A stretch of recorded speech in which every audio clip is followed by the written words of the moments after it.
Hello, everyone. Are you wondering what is an average salary of a construction worker in Iraq? Let's explore. Construction work remains a key sector in Iraq, especially in rebuilding areas.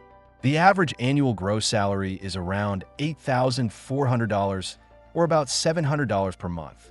After taxes, workers usually take home about $7,000 per year, which is close to $580 per month. Where you work makes a difference.